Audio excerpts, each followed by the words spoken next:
tous et bienvenue dans 100% Ag, l'émission de vos émotions. Alors aujourd'hui Charlotte, nous allons découvrir ce qu'est l'intelligence émotionnelle. À moins que vous ne viviez dans une grotte au fin fond du Larzac, vous n'avez sûrement pas échappé au phénomène Lie to Me. Et oui bien sûr, Lie to Me c'est évidemment cette série qui vous a permis de voir si votre femme vous trompait ou si votre patron était sur le point de vous virer. Mais Pierre-Emmanuel, comment fait-on? Eh bien Charlotte, c'est très simple. La clé du succès c'est de savoir détecter les émotions. Et nous verrons dans le numéro d'aujourd'hui que l'intelligence émotionnelle va au-delà de la simple lecture des émotions. Découvrons ensemble le programme exceptionnel que nous a concocté la rédaction de 100% Ag. Cette semaine, 100% Ag vous amène rencontrer des experts qui vous feront découvrir l'intelligence émotionnelle. Puis nous allons réaliser notre propre enquête pour voir comment ces concepts étaient utilisés dans la vente dans la téléphonie. Je vous propose de rentrer tout de suite dans le vif du sujet et de découvrir ce qu'est l'intelligence émotionnelle avec nos experts.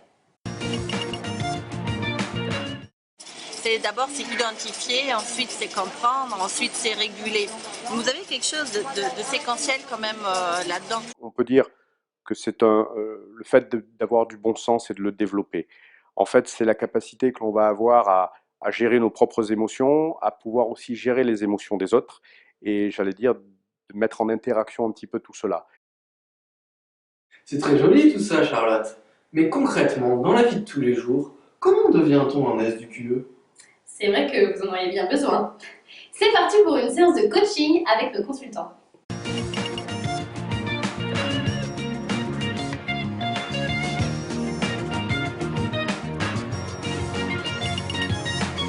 Il y a un avantage qui est d'abord ce qu'on va dire intrapersonnel, donc des avantages pour soi. Donc une meilleure intelligence émotionnelle, c'est lié à un meilleur bien-être dans la vie, mais au travail aussi. C'est lié à une meilleure résistance au stress, c'est lié à une meilleure santé, c'est lié à une appréciation plus grande de la part d'autrui, donc de meilleures relations avec les autres. Clairement que c'est important pour le bien-être individuel, mais c'est aussi important pour la performance des entreprises. Une meilleure gestion des émotions va avoir des impacts sur la performance, sur la motivation, sur la cohésion des équipes, et les équipes vont mieux travailler ensemble, donc elles ont tout intérêt à le faire. Je suis convaincue qu'on peut vraiment développer. C'est pour ça que je préfère parler de compétences. Vous voyez, les compétences, c'est plus quelque chose de malléable qu'on peut développer que dans le concept d'intelligence. On a tous une marge de manœuvre qui n'est pas... Si vous avez quelqu'un qui est moins, il ne deviendra pas plus. C'est-à-dire, il y a une partie des compétences émotionnelles qui est génétiquement déterminée. Donc, de toute façon, votre marge de manœuvre n'est pas à 200%. Vous ne pouvez pas passer de 0 à 100. Donc, en moyenne, on considère qu'il y a une marge d'amélioration entre 15 et 50%. Mais ça dépend du temps. C'est-à-dire, vous pouvez avoir une amélioration entre 5 et 10% en un mois ou 2 mois, mais si vous voulez une amélioration de 40%, 50%, ben là, il va sans doute valoir, de ce qu'on observe, plusieurs années plutôt. Donc, vous voyez qu'il y a un panel de stratégies en fait, qui est déployable. Et en fait, ce qui est intéressant, c'est de voir qu'il y a certaines personnes qui utilisent souvent les mêmes portes. Ils utilisent souvent les mêmes types de stratégies. Par exemple, c'est des gens qui font énormément de régulation des émotions en utilisant des stratégies de régulation de la réponse. Ils font énormément de respiration, par exemple. Ils font de la méditation, ils font du yoga, des choses comme ça. Mais ça peut être intéressant pour eux de prendre conscience qu'ils peuvent, par exemple, mieux choisir les situations dans lesquelles ils s'engagent en amont, plutôt que d'agir sur la réponse. Vous pouvez aussi faire des choses en amont pour vivre moins de situations anxiogènes, par exemple. Une fois qu'on a conscience de soi, c'est-à-dire qu'on a donc bien identifié ses émotions, on va travailler donc à l'aide d'un coach sur la maîtrise de soi. C'est-à-dire comment je peux orienter ces émotions dans un sens qui soit plutôt constructif.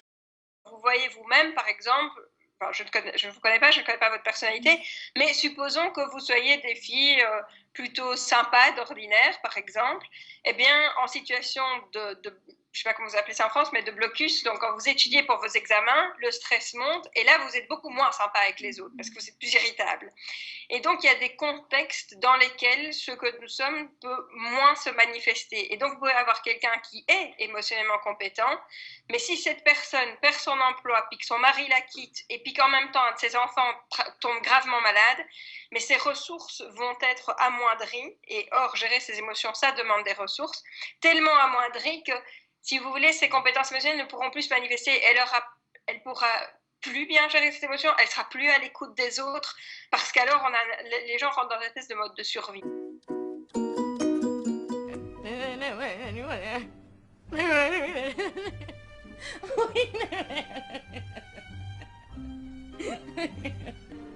And how do you feel about that?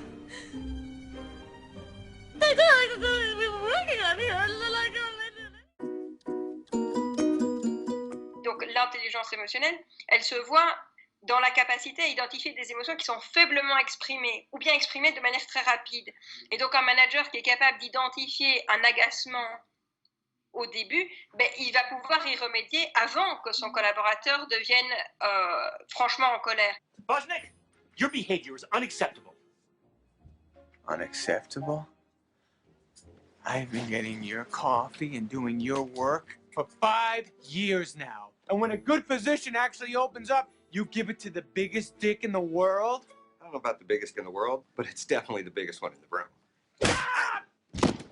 Now, when I started here, I was promised advancement opportunities. And breaking that promise, to me, is unacceptable. Par exemple, ce que la recherche montre, c'est que vivre des émotions positives, des émotions agréables au sein d'une équipe, permet vraiment de créer une solidarité et de créer de l'intimité et de la cohésion au sein d'une équipe. Je crois que l'étape 1, en fait, c'est déjà être consciente de comment je me sens et de l'accueillir. Je crois que c'est vraiment un peu l'étape fondamentale. Parce que ça dépend des gens, ça dépend de l'entreprise. Mais clairement, l'idéal, c'est de pouvoir avoir des techniques des 5 familles de stratégies. Donc à la fois des techniques a priori, qu'est-ce qu'on peut faire pour que les gens soient moins exposés à des sources d'émotions négatives. Et donc ça va souvent cibler le management, les structures organisationnelles, etc. Puis des techniques liées vraiment à la modification des situations. Qu'est-ce qui fait souffrir les gens dans cette entreprise-là ? Quels sont les plus gros problèmes, est-ce qu'on peut y faire quelque chose, des techniques ciblées sur l'attention, alors ça peut être la mindfulness, ça peut être différentes techniques, des techniques liées au changement cognitif, quand il y a une restructuration d'entreprise, les gens vont la percevoir d'une certaine manière, comment est-ce qu'on peut les amener à percevoir la situation de manière moins négative, plus positive, de percevoir les opportunités, pas seulement les menaces, etc. Et puis toutes les techniques centrées sur la réponse, des trucs de relaxation, des trucs de yoga, tout ce que vous voulez, vraiment... certaines offrent des massages. Donc là, on ramène l'individu, on le détensionne, enfin le mot n'existe pas, mais pour vraiment diminuer son niveau de stress, d'agressivité, etc.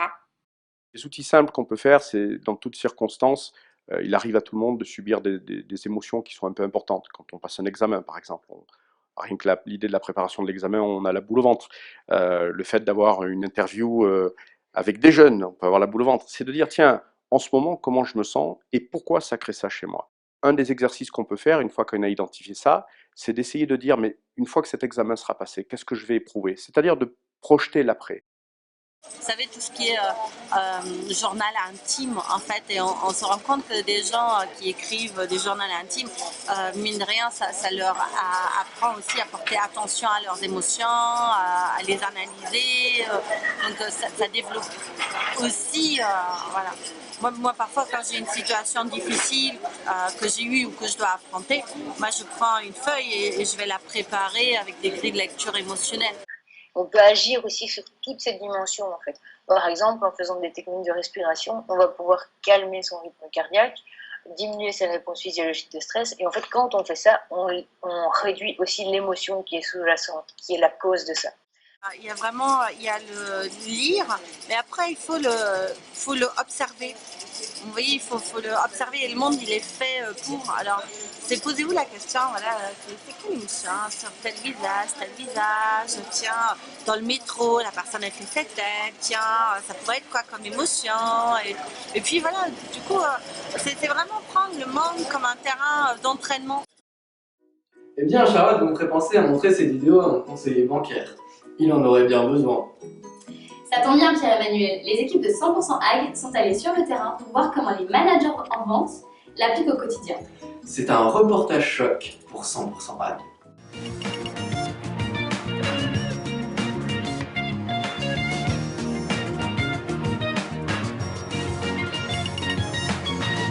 Bien 50% d'émotions, on va dire. Pourquoi? Parce que du coup, à chaque client a son humeur.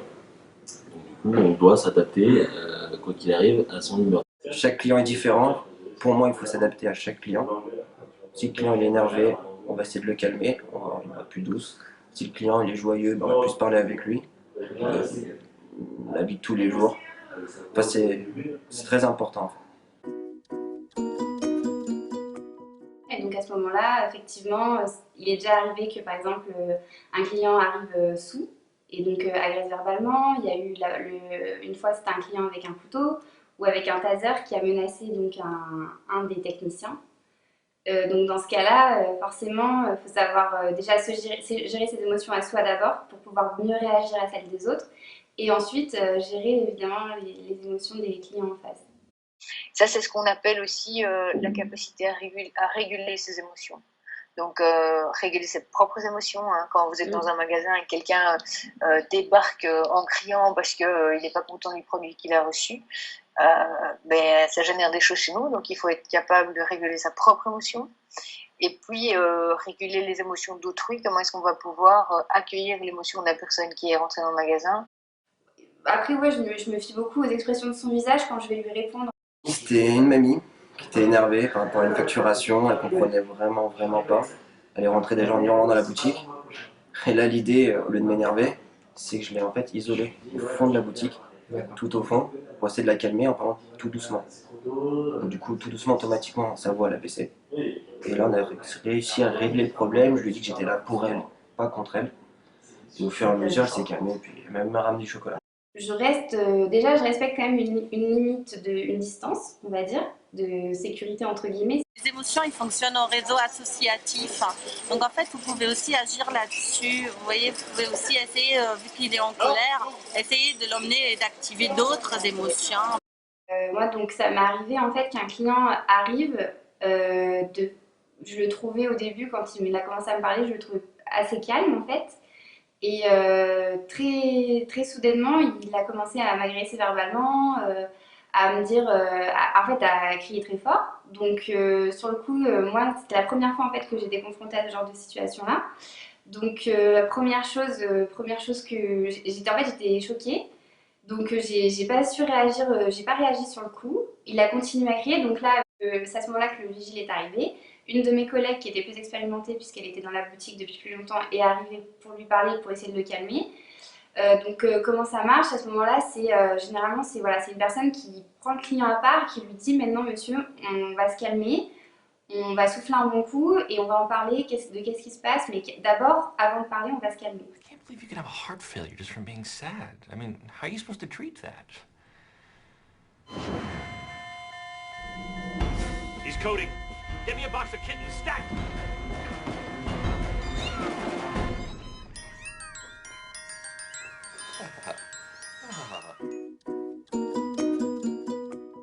J'aimerais faire du sport, mais avec les grosses amplitudes horaires qu'on a en boutique actuellement, c'est pas possible. Mais effectivement, ouais, c'est très conseillé. Pour moi, en fait, quand je quitte le travail, c'est ma vie privée qui... Je pense plus du tout au travail. Okay. C'est la technique, hein, parce que si après on se ressasse toute la journée et qu'on rentre chez soi... J'ai mon petit neveu qui vit à la maison, donc du coup je me ressource auprès de... Je joue comme un enfant avec eux, mais pour moi, actuellement, c'est ma seule échappatoire, entre guillemets. Pas être tout seul, éviter d'être tout seul, éviter. C'est de sortir, voir du monde, on n'y pense pas. On essaie de se retrouver un peu entre potes aussi le soir pour se détendre autour d'un petit apéro. Moi, à côté de ça, ma manager est venue me voir pour me demander si ça va. Première réaction, on se dit oui, oui, ça va, on a été surprise. On fait bon, ça va. Et c'est vrai que c'était 5 minutes après un regain d'émotion où on sait pas trop ce qui s'est passé en fait, parce que c'était la première fois que ça m'arrivait. Donc là, j'ai senti que ça allait pas. Je suis retournée en fait en back office. Et là, du coup, ma manager est revenue. Elle m'a dit bah vas-y, prends un verre d'eau, repose-toi, tu retourneras dans 5 minutes, reprends tes esprits. Et donc en fait, c'est vrai que on ne sait pas comment réagir vraiment sur le coup. Imaginons que la situation se passe le matin, on a dû penser à autre chose, on a dû faire semblant, on va dire, toute l'après-midi, parce que quand même on sait qu'il y a quelque chose qui s'est mal passé. Et moi, c'est vrai que le soir, quand ça m'est arrivé, je suis rentrée, j'ai besoin d'un moment d'être seule pour analyser d'abord ce qui s'est passé. Donc que j'essaye moi de savoir où je me place par rapport à mes sentiments.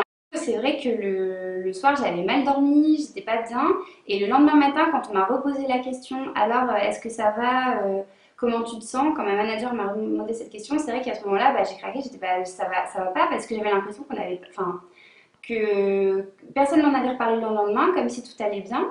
Et en fait, ils ne sont pas du tout formés à ça. Ils sont formés à leurs tâches, leur contenu, ce qu'il faut faire, etc.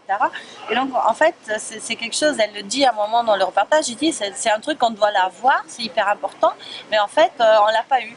Et c'est quand il y a eu les vagues de suicide chez Orange, finalement, qu'il y a eu vachement de formations qui ont été mises en place. Pour moi, le manager émotionnellement intelligent, il va en réunion d'équipe, il démarre au moins une partie de ses réunions par rapport à comment chacun se sent. C'est peut-être la première étape, c'est enlever ce tabou et de vraiment accueillir les émotions et de dire, voilà, maintenant on travaille avec. Voilà, par exemple, un manager peut choisir, s'il doit faire une réunion avec son équipe, il peut choisir de faire cette réunion à un moment de la journée où il sait qu'il y a moins de fréquentation dans le magasin. À présent, l'intelligence émotionnelle n'a plus de secret pour vous. Vous allez enfin pouvoir obtenir votre augmentation de salaire. Merci à tous pour votre fidélité et à bientôt pour une nouvelle émission de 100% Ag.